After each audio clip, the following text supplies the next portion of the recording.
Good morning and good afternoon, boss ladies. Happy Friday and happy 250th birthday, America. Wow, what a week and what an exciting weekend it's going to be. Welcome to Creating New Opportunities. I'm your host, Bill Haga, VP of Sales with the Federal Savings Bank. I'm able to serve all 50 states and offer pages of loan programs. Speaking of opportunities, over the past couple weeks, I've learned about a new opportunity here at the Federal Savings Bank. It's a part-time W-2 income opportunity for those who are brokers and or real estate agents. That will truly change the landscape of the way we are currently doing business together today. In fact, it's such a game changer. I'm trying to even wrap my own mind around it. It's been keeping me up late at night with just complete excitement. So I'll get these dates and times out to you. If not over the weekend, I'll send them out Monday morning. And once they come available to me, I'll get them out to you. So that's going to be something you definitely don't want to miss. I promise you. All right, today's agenda: market and rates. We have client wins for the week. Today's new construction program is our VA two-time close. And next week, we'll go over our jumbo one-time close new construction program, and then we'll talk a little bit about the weekend. All right, let's dive right into it. So market and rates. Mortgage rates did ease slightly this week, with the 30-year fix averaging and actually dropped to 6.43 from 6.49. So we did have a little bit, right? It was a slight adjustment. The 15-year fixed mortgage rate also ticked down, averaging right around the 5.79%. The Federal Reserve held the benchmark federal funds rate steady in the range of 5.25 to 5.5%. And the consumer interest rate was actually starting to shape up as well. So the 30-year, like I said, averaged about 6.43. 15-year 5.79, and the prime rate was held at 8.5. All right, so client wins for the week, had 2 clients that were submitted for their clear to close, and of course we're not working too hard today because of the holiday weekend, so they'll get their clear to close, I'm sure, on Monday. So congratulations to you. I'm super excited for you. First-time home buyers, both of them, and look forward to getting you some keys next week. All right, so let's dive into these new construction programs. So if you've joined me in the past few weeks, you know that I'm going through all of our new construction programs and unpacking each one of these. So last week I went over the FHA two-time close new construction program. If you missed that, catch the replay. Don't want to miss it.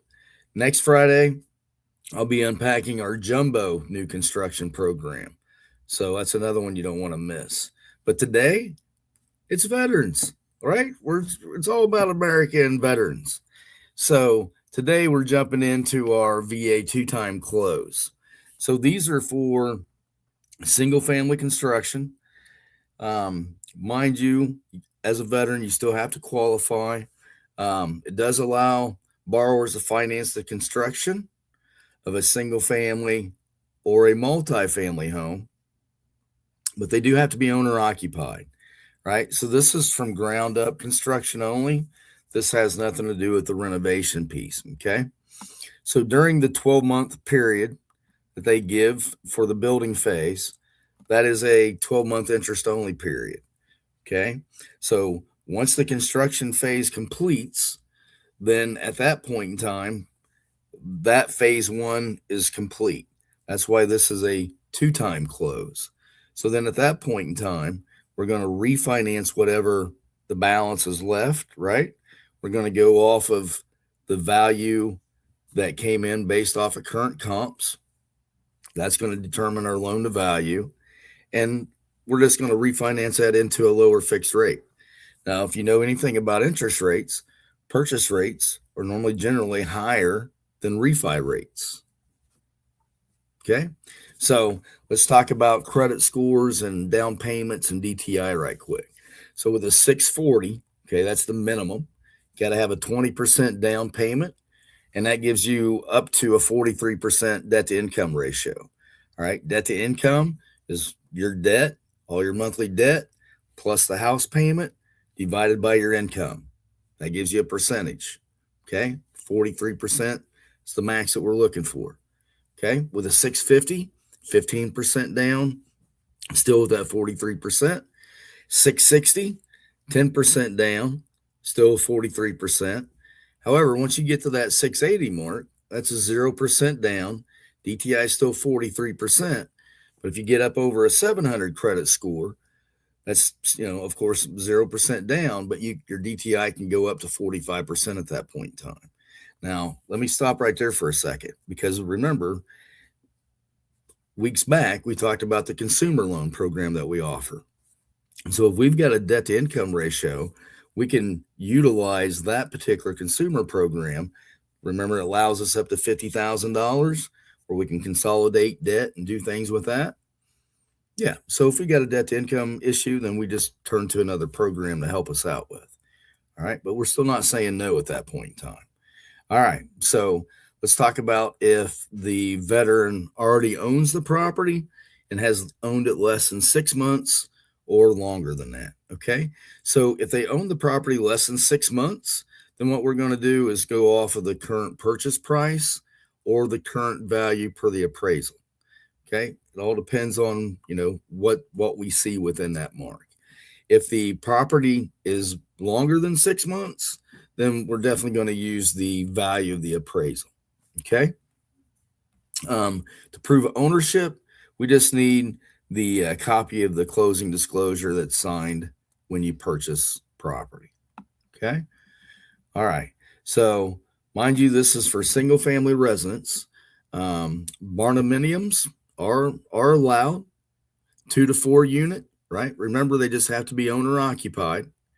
And for this particular piece, I'm not going to cover any manufactured homes for this.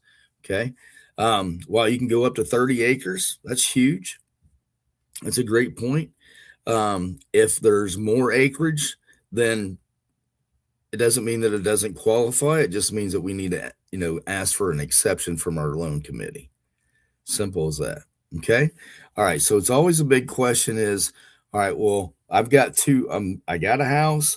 I'm trying to build a house. How do all this fit into my income and qualifying?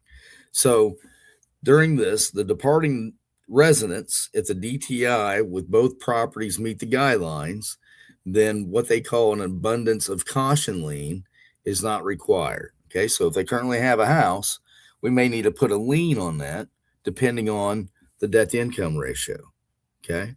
So it says departing residents, PITI can be excluded in the in loan debt to income ratio qualification, except if you're, located in Texas. Texas is its own, place of being. Everything's got to be different in Texas.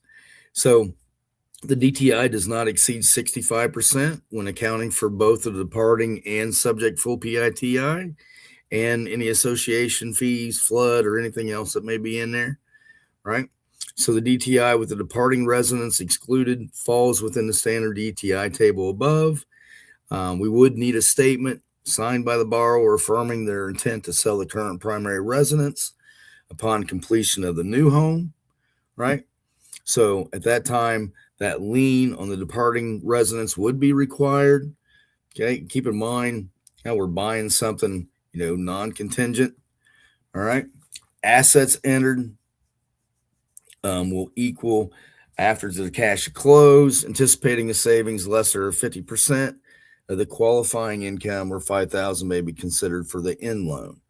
Okay. We always talk about the in loan because that's truly what they get evaluated on and approved by. Okay. Everyone can do the construction, but once the construction phase is over, remember that's a balloon payment. So unless you don't have all that money up front, then you need a loan. In order to get the loan, then that's what you have to do. Okay. All right. So slide on down here. So let's talk about the VA funding fee. Okay. So the VA funding fee will be calculated and paid on the end loan. It won't be part of the construction phase. Okay.